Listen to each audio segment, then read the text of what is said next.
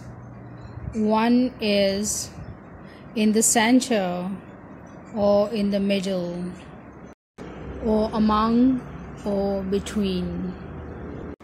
And the second is the sentences that are uttered during ritual mourning